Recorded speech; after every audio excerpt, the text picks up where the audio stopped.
Assalamualaikum warahmatullahi wabarakatuh. Salam sejahtera buat kita semua. Semoga kita semua dalam keadaan sehat jasmani dan rohani, tidak kekurangan satu apapun. Amin ya robbal alamin. Oke, Mimin akan melanjutkan cerita Liontin Giok Naganya. Bab 871 sampai 875. Semua orang tercengang, apa yang terjadi?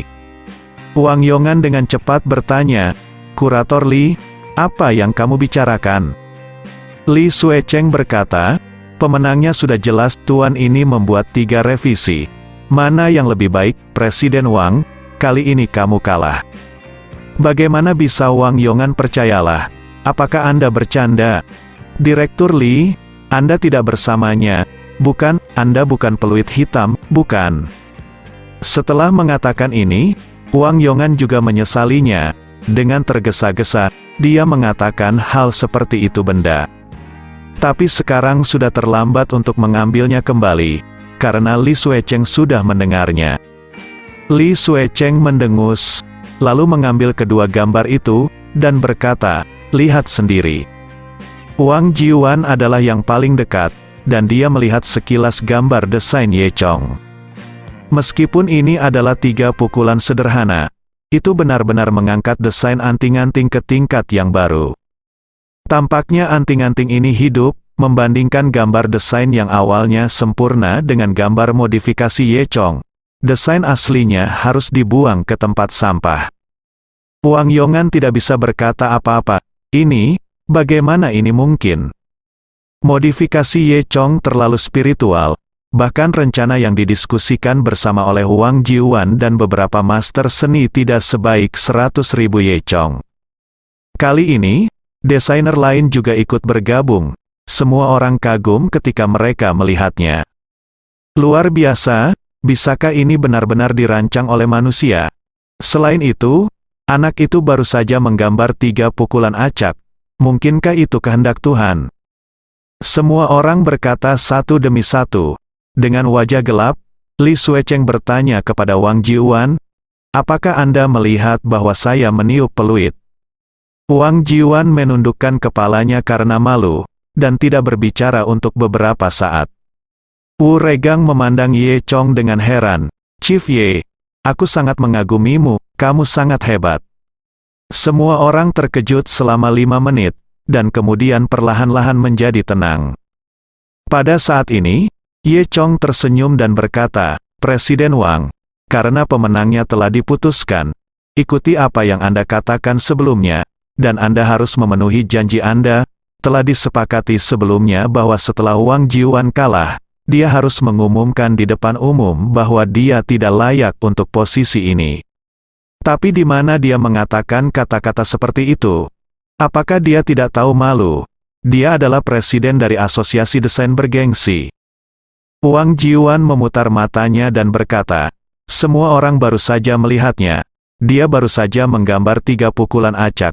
Bisakah orang seperti ini disebut desainer? Itu hanya keberuntungan. Saya tidak kehilangan kemampuan, tetapi beruntung, jadi saya tentu saja tidak puas. Dan tentu saja saya tidak bisa menghitung." Faktanya, semua orang cukup bingung tentang hal ini. Apakah ini benar-benar keberuntungan? Ye Chong benar-benar baru saja menggambar 3 pukulan acak, dan modifikasinya sangat sempurna. Sepertinya itu benar-benar keberuntungan. 1 pukulan adalah keberuntungan. Pukulan kedua adalah keberuntungan. Mungkinkah ketiga pukulan itu begitu sempurna? Dan rencana modifikasi yang begitu sempurna dibuat, apakah itu semua keberuntungan?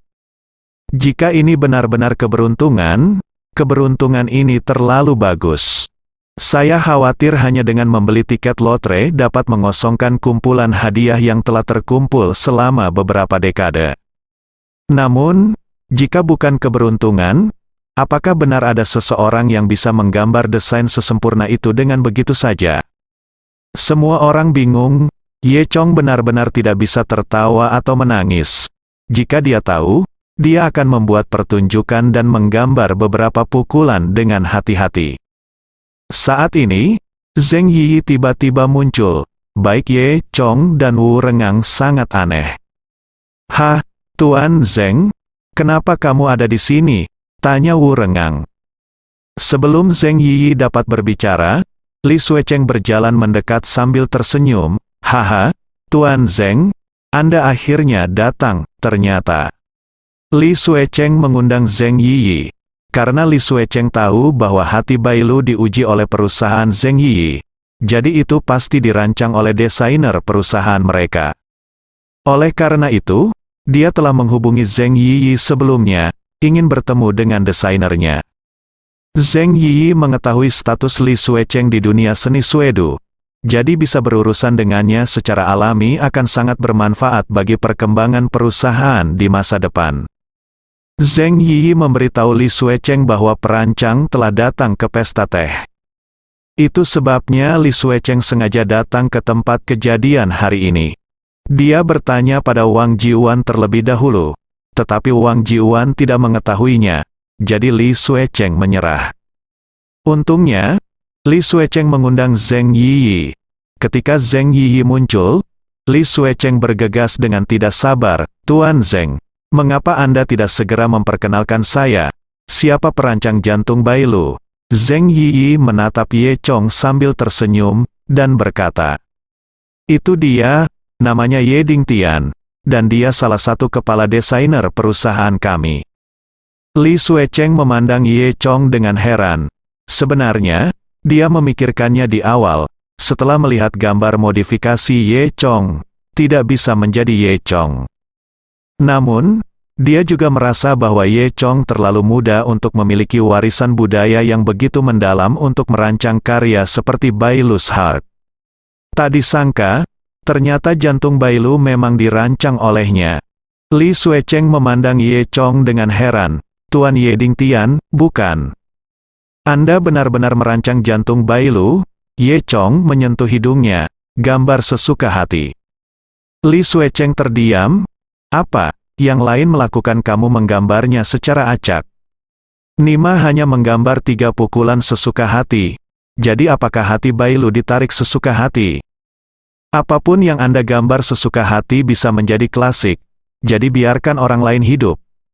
Ini terlalu Versailles. Li Suecheng tidak terlalu peduli. Senang bertemu dengan Anda, Tuan Ye. Pemahaman Anda tentang seni oriental terlalu tinggi. Jika ada kesempatan, kita harus berkomunikasi lebih banyak. Semua orang tercengang. Kurator museum seni sangat menghormati seorang pria muda. Tentunya semua orang belum melihat apa yang terjadi dengan hati Bailu. Hanya di awal, Wang Jiuan mendengar Li Suecheng mengucapkan beberapa patah kata, dan sekarang dia bisa menebak semuanya. Direktur Li, apakah Anda melakukan kesalahan? Anak ini, apakah dia benar-benar desainer yang Anda cari? Anda juga telah melihat bahwa dia sedang linglung sekarang. Jelas dia sedang mencoba peruntungannya. Li Suecheng menahan Wang Jiuan untuk waktu yang lama. Sekarang, dia berkata dengan tidak senang, omong kosong, coba keberuntunganmu. Kamu pergi dan coba satu untukku. Aku pikir kamu benar-benar kuno. Juga, aku bersedia menerima taruhan, apapun yang disepakati sebelumnya. Kamu akan melakukannya untukku. Setelah Li Suecheng selesai berbicara, dia mendengus dingin, berdiri di sana dengan tangan di bahunya, dan menatap Wang Jiuan. Sepertinya sedang menunggu Wang Yongan untuk memenuhi janjinya. Wang Jiuan tahu bahwa jika dia tidak mengatakan apa-apa hari ini, dia mungkin tidak dapat melewatinya. Dia tidak punya pilihan selain mengatakan dengan wajah tua yang memalukan, saya tidak pantas duduk di posisi itu, saya tidak pantas mendapatkannya, benar, karena Anda juga tahu bahwa Anda tidak layak. Untuk posisi presiden, saya pikir lebih baik memilih orang lain. Kata Li Suecheng. Wang Jiuan langsung tercengang. Li Suecheng adalah pemegang saham terbesar di asosiasi, jadi dia secara alami berhak menunjuk presiden. Wang Jiuan sangat ketakutan hingga kakinya lemas. Jangan, Direktur Li. Aku tahu aku salah, kamu apa? Jangan berpikir aku tidak tahu apa yang telah kamu lakukan, aku hanya tidak ingin peduli padamu. Li Suecheng mendengus dingin. Mengapa kamu bersikeras di meja itu? Kamu pikir aku tidak tahu? Wang Jiuan terdiam sesaat. Mulai hari ini dan seterusnya, hentikan presidenmu, dan kalian 3 wakil presiden, kalian semua akan disingkirkan. Semua orang tercengang. Li Xuecheng melambaikan tangannya, bahkan langsung mencopot kepemimpinan keempat asosiasi. Kemudian, Li Xuecheng memandang Ye Chong dan berkata, "Tuan Ye, saya ingin tahu apakah Anda tertarik untuk menjadi presiden?" Ye Chong menggelengkan kepalanya dan berkata, "Lupakan saja, saya masih menyukai kebebasan, ada terlalu banyak hal yang harus dilakukan sebagai presiden, dan saya tidak bisa melakukannya." Melihat sikap Ye Chong tampak sangat tegas, Li Xuecheng tidak mengatakan apa-apa lagi. Dia menoleh untuk melihat Wu Rengang. "Tuan Wu, kan, nyatanya, saya mengenal Anda dengan baik, saya tahu Anda sangat dihormati, Anda sangat cocok untuk posisi presiden, rekan-rekan Anda sudah menolaknya, jadi Anda tidak bisa menolaknya lagi." Dia awalnya anggota kehormatan, tapi sekarang dia bisa menjadi presiden asosiasi. Tapi dia hanya tidak menyangka akan begitu tiba-tiba. Tapi dia sangat yakin dengan kemampuannya. Kecuali dia mengira kemampuannya bisa menduduki peringkat pertama. Tapi sekarang satu datang. Satu malam muncul. Satu muncul. Apa yang terjadi dengan daun itu? Ye Dingtian. Tapi selain Ye Jingtian, dia pikir dia masih mampu. Tentu saja, saat menghadapi Ye Dingtian, dia merasa malu. Namun, jika Ye Dingtian nomor 1, dia berani menjadi nomor 2. Karena Ye Dingtian tidak mau mengambil alih posisi ini, maka aku, Wu Rengang, akan melakukan bagianku. Memikirkan hal ini, Wu Rengang berkata sambil tersenyum, "Kalau begitu aku tidak akan sopan." Li Xuecheng tersenyum dan berkata, "Itu yang terbaik." Nyatanya, Li Xuecheng juga punya ide sendiri. Karena Wu Rengang dan Ye Chong sangat akrab, karena tidak ada cara untuk menjadikan Ye Chong sebagai presiden, maka hal terbaik berikutnya adalah membiarkan Wu Rengang menjadi presiden. Karena sebenarnya tidak ada perbedaan antara Wu Renggang dan Ye Chongdang. Dia juga menjual bantuan kepada Ye Chong. Tak satu pun dari orang-orang itu hanya pesta tes sederhana. Namun perubahan yang menghancurkan bumi terjadi. Wu Rengang tiba-tiba memikirkan apa yang dikatakan Ye Chong di awal. "Saya sangat rendah hati." Sekarang tampaknya itu benar-benar low-key. Selama seluruh proses, Liu Quan diam-diam mengawasi dari sudut di sebelahnya. Ketika Wang Jiuan dan Wu Rengang bertaruh satu sama lain, Liu Quan masih sombong. Dia berpikir kali ini, jika Wu Rengang dan Ye Chong bisa diusir, maka dia akan menjadi kepala desainer perusahaan. Tapi saya tidak menyangka keduanya menang dengan mudah. Apalagi, tidak hanya memenangkan taruhan, tapi juga memenangkan posisi presiden asosiasi desainer. Liu Quan juga anggota asosiasi, jadi dia buru-buru lari. "Apa yang terjadi? Kenapa aku tidak tahu, Ketua Wu? Kenapa kamu tiba-tiba menjadi presiden?" Selamat, Liu Quan tampak cuek. Ye Chong sudah melihat skema kecil Liu Quan. Dia tersenyum dan berkata, "Liu Quan, kamu sudah lama berada di toilet. Apakah perutmu sakit?" Liu Quan mengangguk dengan malu. "Hehe, kurasa perutmu tidak rusak, tapi hatimu hancur." Ye Chong mencibir, "Jangan kira aku tidak tahu tipu muslihatmu. Kamu sudah tahu bahwa meja ini sudah dipesan. Dan kamu sengaja membiarkan kami duduk di sini. Kamu menggunakan alasan untuk pergi ke kamar mandi, hanya untuk membuat kita terlihat jelek di sini dan bertengkar dengan Wang Jiuan dan yang lainnya. Halo, duduk di gunung dan menonton harimau berkelahi. Bukan, begitulah?" Wu Rengang menatap Liu Quan dengan marah. Liu Quan tersipu, tak terbantahkan. Ketika Wang Jiuan mendengar ini, dia tidak bisa menahan amarahnya. "Kamu bajingan, beraninya kamu menggunakanku sebagai penembak." Awalnya, semuanya baik-baik saja, tapi itu karena Liu Quan cukup pintar untuk kehilangan posisinya sebagai presiden, dan membuatnya sangat malu. Bagaimana dia bisa membiarkan Liu Quan pergi? Saat dia mengatakan itu, Wang Jiuan menamparkan wajah Liu Quan. "Wah, kamu tidak tahu seberapa kuat keluarga Wang saya. saya akan memberitahu Anda hari ini. Liu Kuan ditampar dengan bintang di tangannya mata. Wang Jiuan meraih Liu Kuan dan berjalan keluar. Wang Jiuan ini telah berlatih kungfu selama 2 hari. Tetapi Liu Kuan lemah dan tidak memiliki kekuatan untuk menahan seekor ayam. Jadi dia sama sekali bukan lawan Wang Jiuan.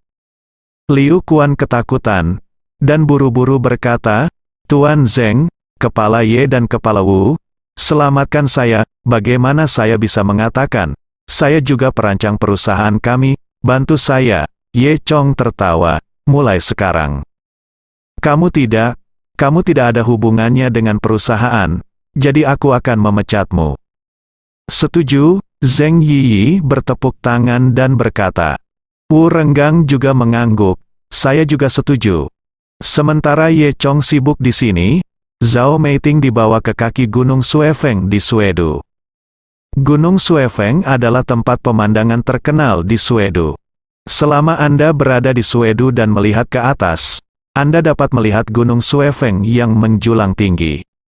Gunung Suefeng lebih dari 5.000 meter di atas permukaan laut, dan karena berada di atas 3.000 meter, gunung itu tertutup salju sepanjang tahun.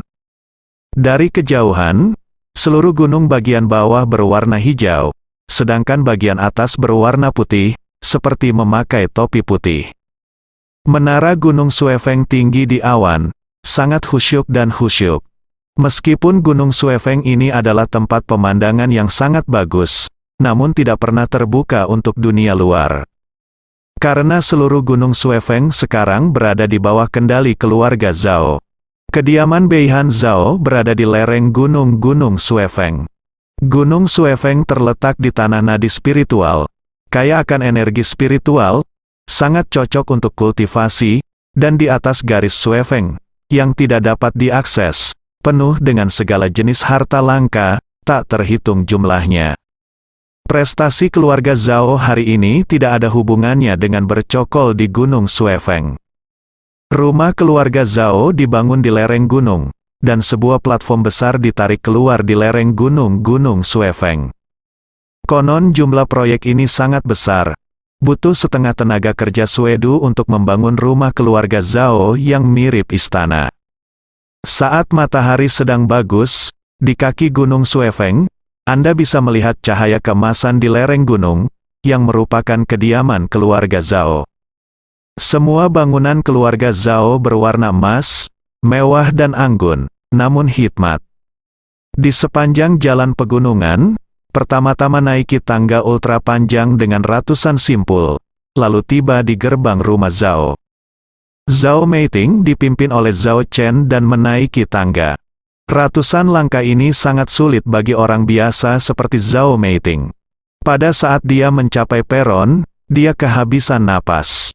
Dan melihat Zhao Chen, tidak ada yang terjadi, dia jelas terbiasa dengan latihan sebanyak ini. Sebenarnya Zhao Meiting tidak ingin tampil di sini, tapi dia membicarakannya dengan Zhao Chen. "Ayo pergi, mengapa kamu masih ragu?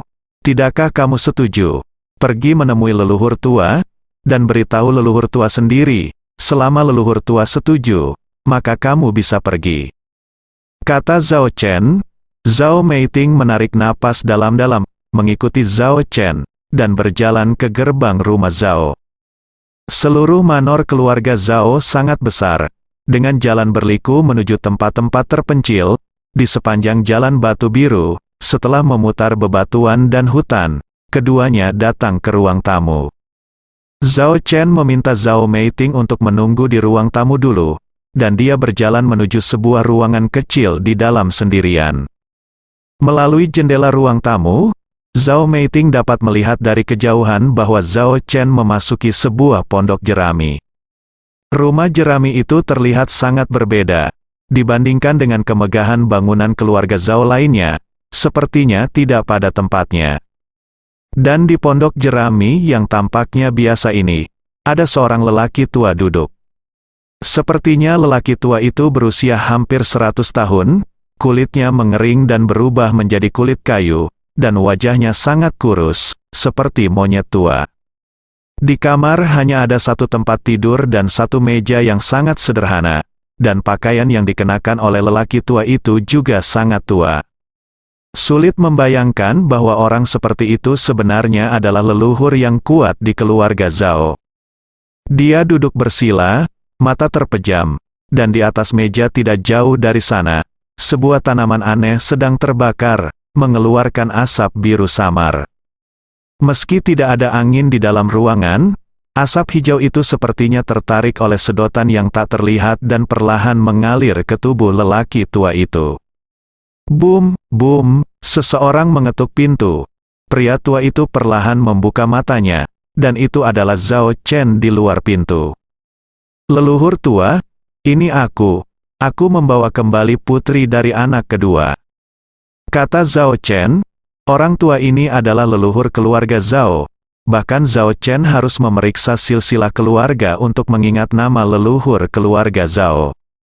Ketika leluhur keluarga Zhao mendengar ini, wajahnya yang tenang bergerak sedikit, dan kemudian dia kembali tenang.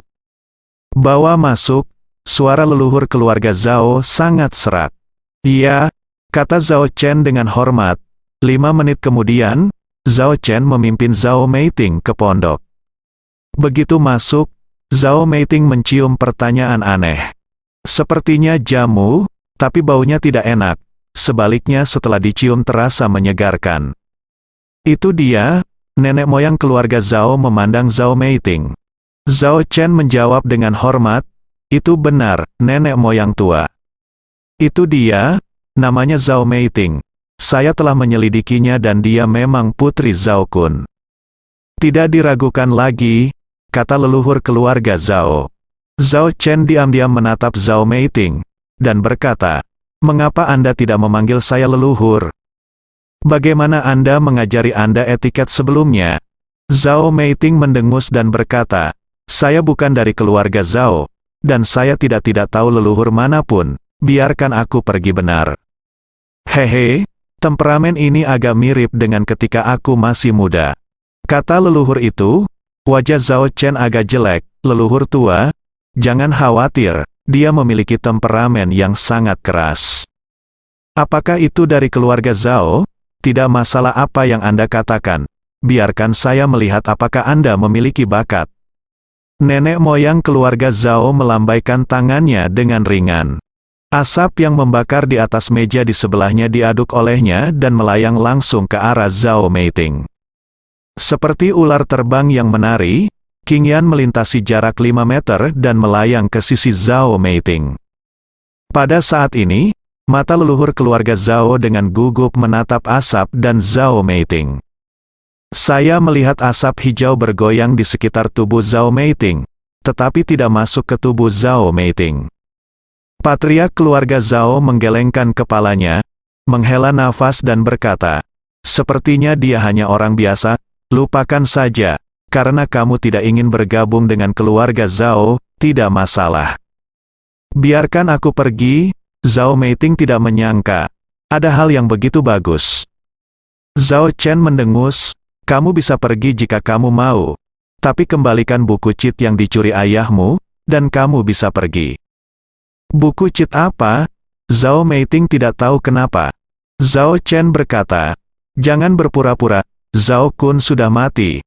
Buku rahasia itu harus diserahkan kepadamu. Pada saat ini, leluhur keluarga Zhao melambaikan tangannya. Cukup, saya harus istirahat, kamu pergi turun dan tangani hal-hal sepele ini. Di tingkat leluhur keluarga Zhao, tidak penting lagi apakah curang itu bukan curang. Zhao Chen menjawab dengan hormat, dan kemudian memimpin Zhao Meiting keluar. Dan Zhao Meiting hanya mundur 2 langkah, dan melihat asap hijau, dan dia langsung mengejarnya. Qing Yan mengejar Zhao Meiting. Mata leluhur keluarga Zhao berbinar, menyaksikan pemandangan di depannya dengan gugup. Saya melihat bahwa setelah Qing Yan menyusul Zhao Meiting, dia mengelilingi Zhao Meiting, dan kemudian bergabung ke dalam tubuh Zhao Meiting. Kemudian kepulan besar asap hijau masuk, bahkan kelompok tua keluarga Zhao tidak dapat menyerap begitu banyak asap hijau dalam waktu singkat. Selain itu, tanaman di atas meja terbakar lebih cepat, dan asap hijau terus-menerus tersedot ke dalam tubuh Zhao Meiting, seperti air penghisap ikan paus yang panjang. Tapi Zhao Meiting tidak menyadari hal ini dan terus bergerak maju. Namun, mata leluhur keluarga Zhao sudah bersinar terang. Ada hal seperti itu. Kecepatan Zhao Meiting menyerap Qing Yan lebih cepat darinya, yang berarti bakat Zhao Meiting bahkan lebih baik darinya. Luar biasa, hahaha. Tuhan memberkati keluarga Zhao saya, Anda memberi keluarga Zhao saya seorang jenius. Pada saat ini, Zhao Meiting hampir keluar dari pintu. Berhenti, kepala keluarga Zhao tiba-tiba berkata, "Cepat kembali, nak." Bagaimana mungkin Zhao Meiting mendengarkan? Dia pura-pura tidak mendengar dan terus berjalan keluar. Ketika dia melangkah keluar pintu dengan satu kaki, dia tiba-tiba merasa ada kekuatan hisap di belakangnya. Dia tanpa sadar terbang mundur, kemudian, dia merasakan tangan kering meraih lengannya. "Ayo, nak, biarkan leluhur memperhatikanmu." Kelompok tua keluarga Zhao sepertinya sudah lama tidak bersemangat. Hahaha, sepertinya Tuhan ingin meremajakan keluarga Zhao saya. Dia bahkan memberi saya keluarga Zhao yang sangat berbakat, garis keturunan, bagus, sangat bagus. Nenek moyang keluarga Zhao sangat bersemangat seperti anak kecil. Zhao Chen tercengang.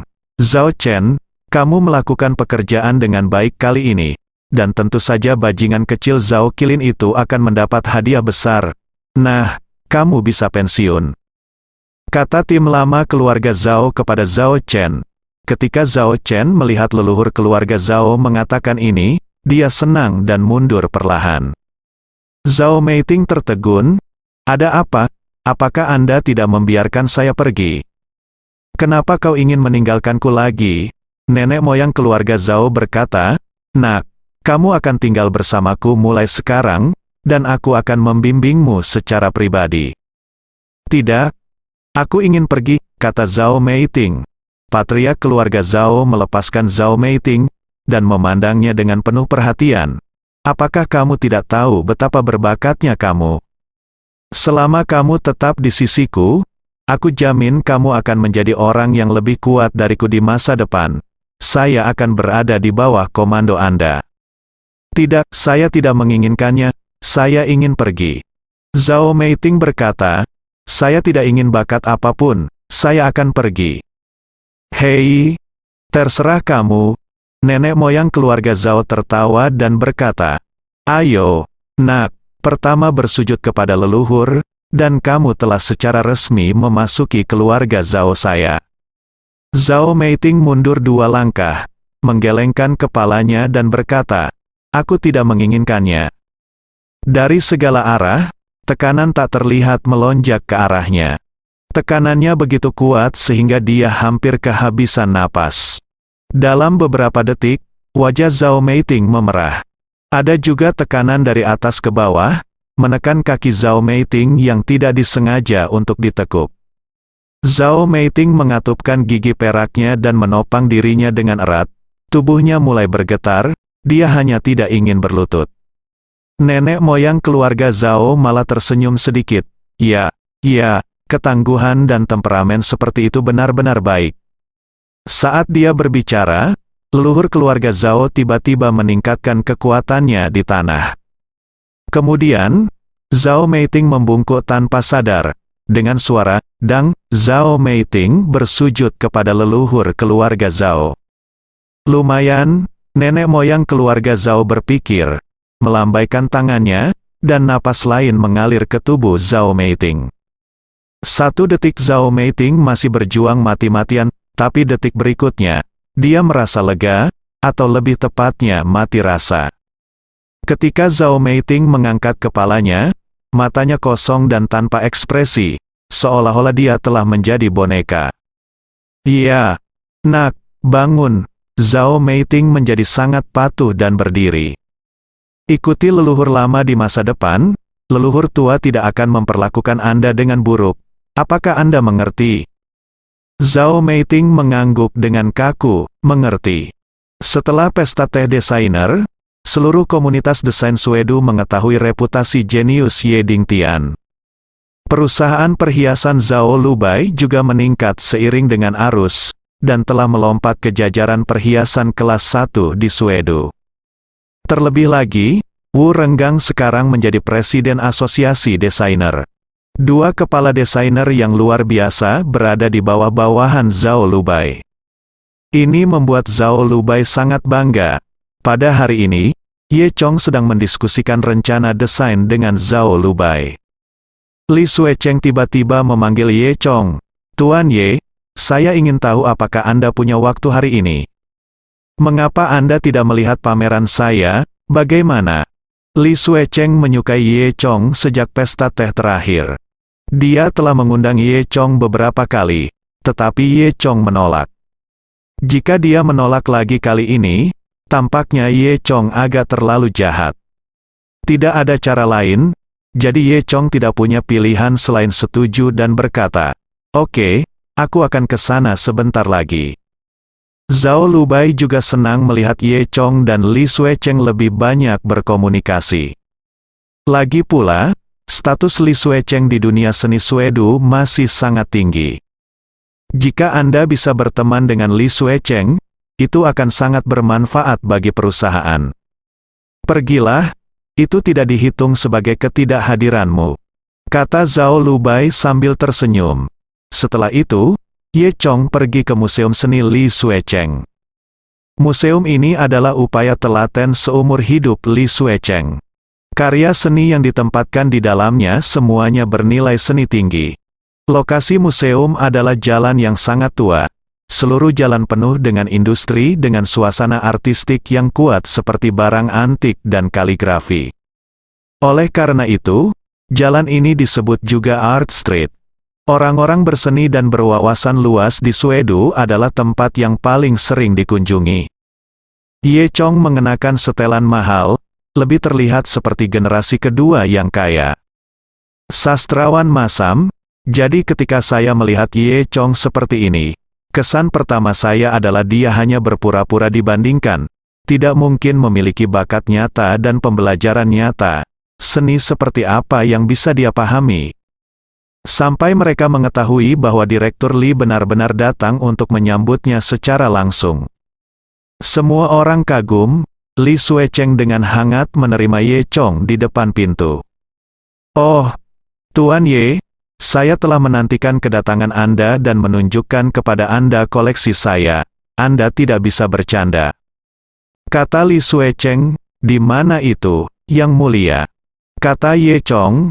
Kemudian, dengan tidak sabar, Li Suecheng membawa Ye Chong ke museum untuk melihat koleksinya. Ye Chong harus mengakui bahwa karya seni ini dirancang dengan indah, dan ada beberapa benda kuno dengan aura di atasnya. "Tuan Ye, tolong, ada koleksi lain yang paling saya banggakan, dan saya akan memperkenalkan asalnya kepada Anda." Pada saat ini, seseorang tiba-tiba berlari. "Kurator Li, ada sesuatu yang ingin saya laporkan kepada Anda." Pria itu berusia 40-an, sangat gemuk dan berkeringat deras, namanya Zhang Licheng. Li Suecheng berbicara tentang kebangkitan, dia memiliki obsesi yang hampir mesum dengan koleksinya. Jadi bagaimana dia bisa membiarkan diganggu oleh orang lain? Dia mendengus, dan berkata, "Jangan khawatir. Apakah kamu tidak melihat bahwa saya memiliki tamu terhormat? Saya akan berbicara tentang bisnis Anda setelah membaca koleksi saya." Zhang Licheng mengangguk dengan patuh, dan mengintip Ye Chong. Setelah itu, Li Suecheng membawa Ye Chong ke ruangan terdalam. Zhang Licheng juga mengikuti. Di ruangan ini, instrumen canggih mengontrol suhu dan kelembapan ruangan. Di dalam ruangan hanya ada satu meja batu, dan di atas meja tersebut terdapat cangkir transparan. Li Suecheng berkata dengan bangga, "Tuan Ye, bagaimana dengan cawan ini?" Jika itu adalah orang biasa, dia hanya bisa mengatakan bahwa itu adalah cawan air biasa. Mungkin di warung pinggir jalan di luar, Anda bisa membeli dua di antaranya seharga 5 yuan.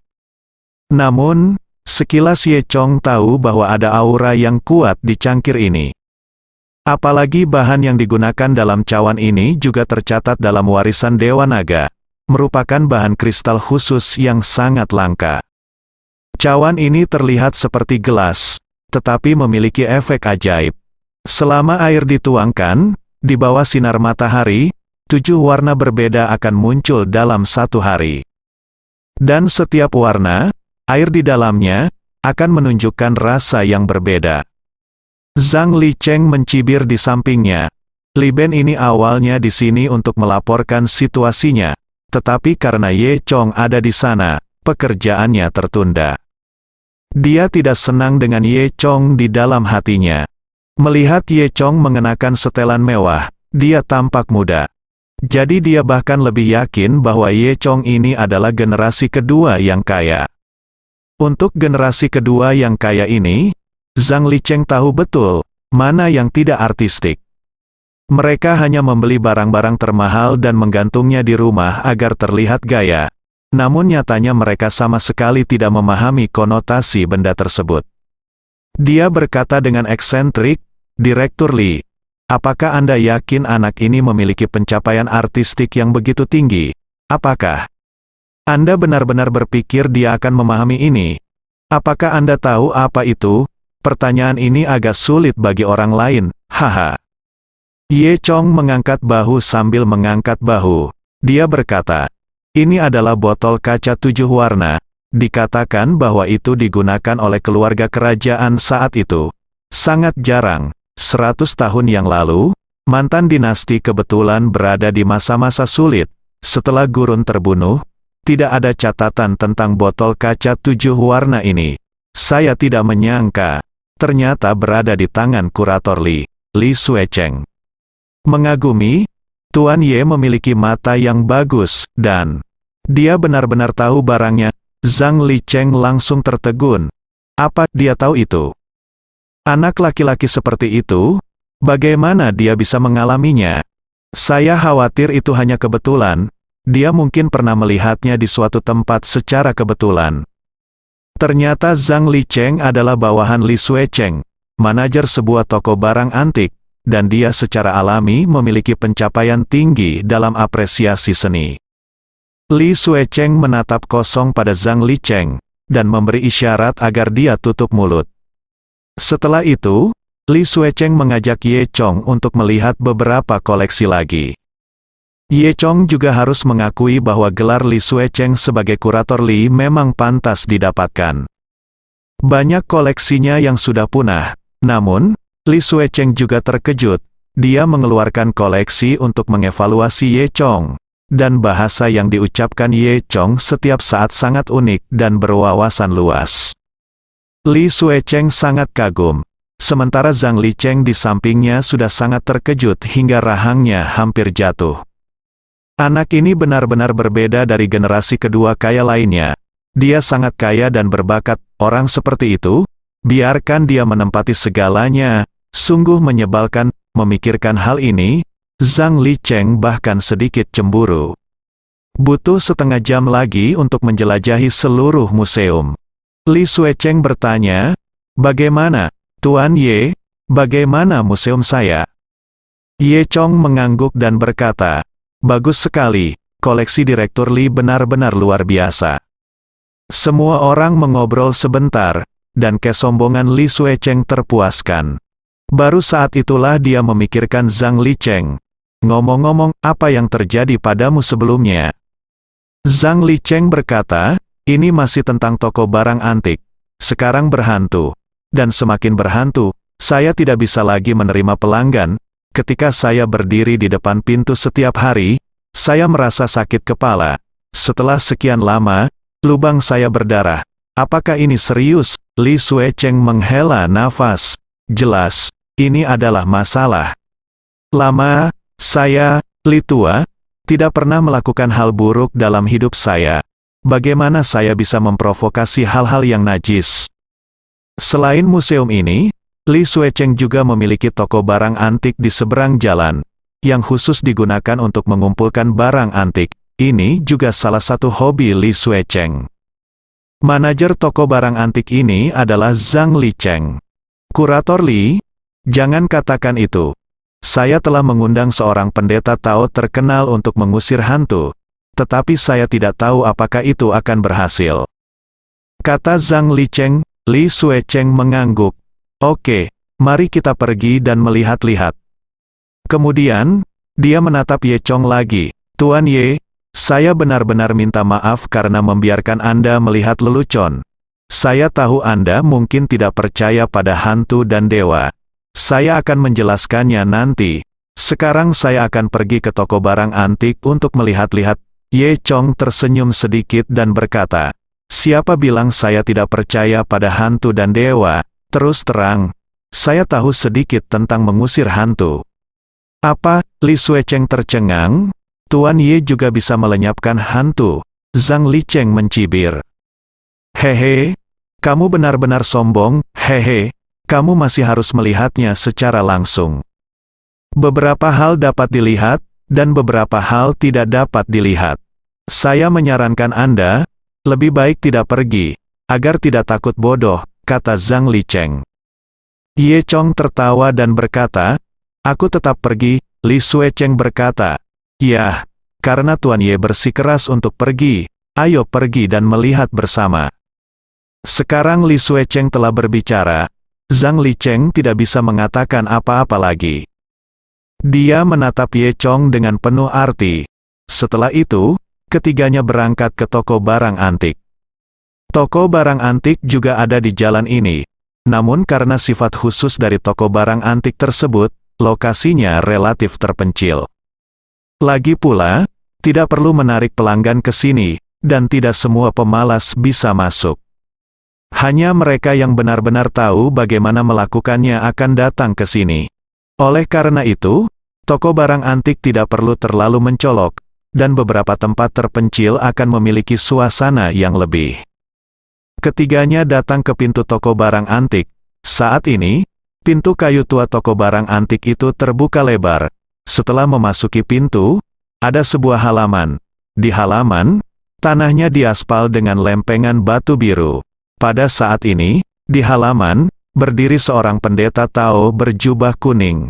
Dia memegang pedang mahoni di tangannya dan mengayunkannya dengan liar. Zhang Licheng berkata, ini adalah pendeta Tao yang saya undang secara khusus, bernama Wang Lun. Jadi itu pendeta Tao dari Gunung Mengxia. Li Suecheng mengangguk. Wang Lun terkenal di Sui, dia mahir dalam 5 elemen dan 8 trigram. Dan dia pandai bermain dengan yin dan yang. Ye Chong berdiri di pintu, mengedipkan matanya ke arah interior toko barang antik. Sekilas dia menemukan bahwa memang ada hantu di toko barang antik ini. Di tengah toko barang antik, ada toples biru tua. Hantu itu ada di dalam toples ini. Ye Chong tahu bahwa ini bukan toples biasa, tapi cangkir tengkorak. Legenda mengatakan bahwa pada zaman kuno, tubuh mereka yang disiksa sampai mati oleh Ling Chi akan dihancurkan dan ditaburi debu. Algojo memiliki aturan tidak tertulis bahwa dia akan menyembunyikan tengkorak almarhum secara diam-diam. Dapat dibayangkan betapa menderitanya almarhum sebelum meninggal, sehingga semua kebencian terkonsentrasi pada satu-satunya tengkorak yang utuh ini. Algojo menyimpan tengkorak itu dan menjualnya dengan harga tinggi jika ada anggota keluarga yang datang untuk mengambilnya. Jika tidak ada yang mengklaimnya, itu akan ditempatkan dalam wadah seperti guci, dan guci biru ini digunakan untuk tujuan ini, yang disebut cawan tengkorak. Keluhan di dalam telah terakumulasi sejak lama, dan aneh melihat hantu. Namun, yang mengejutkan Ye Chong adalah Zhang Licheng ini juga harus menjadi orang yang memiliki visi dan pengalaman. Bagaimana dia bisa menerima barang seperti itu? Pada saat ini, Zhang Licheng berjalan ke arah Wang Lun dan bertanya, Guru Tao, bagaimana situasinya sekarang? Wang Lun menggelengkan kepalanya dan berkata, situasinya tidak optimis, hantu di dalam memang sangat kuat, berikan itu coba. Saat dia berbicara, dia melihat pedang mahoni Wang Lun bergetar dan menggumamkan kata-kata. Di dalam rumah tersebut, Tiba-tiba hantu di dalam toples terbang keluar dan menghancurkan beberapa peninggalan budaya yang ada di dalam rumah tersebut. Terdengar suara porselen pecah. Semakin banyak Ye Chong menonton, semakin aneh dia. Dia menemukan bahwa setiap kali Wang Lun bergerak, hantu di ruangan itu akan membuang barang-barang. Di mana pengusiran hantu sialan ini? Jelas, hantu ini dikendalikan oleh Wang Lun. Ye Chong memandang Wang Lun, lalu ke Zhang Licheng, dan tiba-tiba memikirkan kemungkinan. Pada saat ini, Wang Lun menggelengkan kepalanya dan berkata, tidak. Tidak, tidak, hantu di sini terlalu kuat, dan metodeku tidak berguna. Lalu, apa yang harus kita lakukan? Li Suecheng sedikit cemas. Wang Daochang, siapa yang tidak tahu, kamu yang terbaik di Suedo. Kata Cheng. Li Suecheng menggelengkan kepalanya, tidak, tempat ini dihantui oleh hantu. Jika kamu memberikannya kepada orang lain, itu berarti membayarnya kembali kepada orang lain. Direktur Li, kalau begitu serahkan padaku. Aku pasti akan menemukan rumah berikutnya yang cocok. Tapi, harganya mungkin sangat murah, kata Zhang Licheng. Harga bukan masalah, kata Li Suecheng. Mata Zhang Licheng berkedip dengan kegembiraan yang tak terlihat. Ye Chong telah mendengarkan dari samping, dan saat ini, dia lebih yakin dengan spekulasinya. Tak perlu dikatakan, Wang Lun dan Zhang Licheng berada di grup yang sama. Dan hantu di toko barang antik ini semuanya dirancang oleh Zhang Licheng. Jika tebakannya benar, Zhang Licheng memanggil Wang Lun, dan Wang Lun menempatkan hantu yang dia besarkan di toko barang antik. Lalu, berpura-pura menjadi toko barang antik yang angker. Dan dengan kemampuan Wang Lun, bahkan hantu ini tidak bisa dihilangkan. Oleh karena itu, pada akhirnya Li Suecheng hanya bisa mengikuti saran Zhang Licheng dan menjual tempat itu. Zhang Licheng mungkin menemukan seseorang untuk berpura-pura menjadi rumah berikutnya dan membeli tempat ini dengan harga yang sangat murah. Pada akhirnya, toko barang antik itu tetap akan jatuh ke tangan Zhang Licheng. Semuanya diarahkan dan diperankan oleh Zhang Licheng sendiri. Tujuannya adalah untuk mendapatkan toko barang antik ini. Memikirkan hal ini, Ye Chong tiba-tiba berkata, "Tunggu sebentar, Direktur Li, manajer toko Zhang, ada apa?" Li Suecheng dan Zhang Licheng bertanya serempak. Ye Chong memandang Zhang Licheng sambil tersenyum, dan berkata, "Jangan repot-repot, jual saja padaku di sini." Bersambung.